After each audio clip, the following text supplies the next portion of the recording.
إذن الحمد لله المنتخب الوطني المغربي يفوز بكأس العرب كما توقعنا البارح. المنتخب المغربي هو البطل ديال كأس العرب.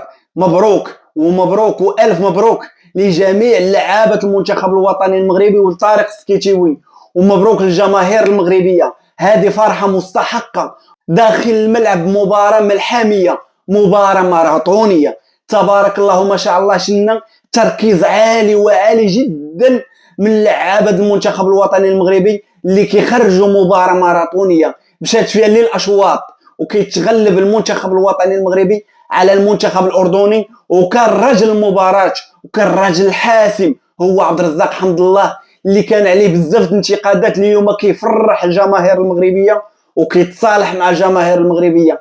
اليوم طارق السكيتيوي شنا التغييرات ديالو، شنا اليوم كيبين على واحد الحنكة تكتيكية، واحد التغيير في الوقت المناسب وفي المكان المناسب. تبارك الله ما شاء الله، شنا مباراة خيالية للمنتخب الوطني المغربي. هذه فرحة مستحقة، وديما مغرب ديما مغرب.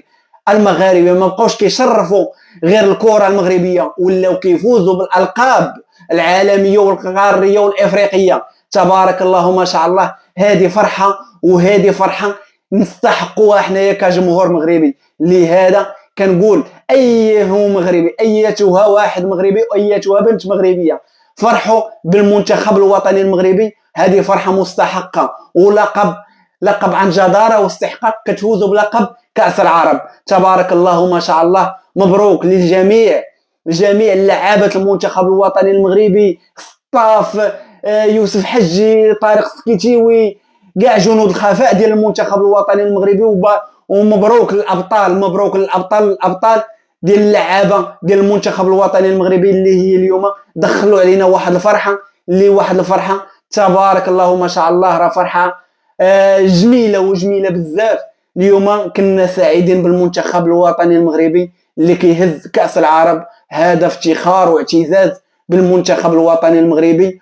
ومباراة كتسالي ب3 أهداف ل2، مباراة اللي هي كتغير لنا جميع التوقعات ديال كأس العرب. تبارك الله ما شاء الله، مبروك للمنتخب الوطني المغربي، وهارد لاك للنشامة المنتخب الأردني.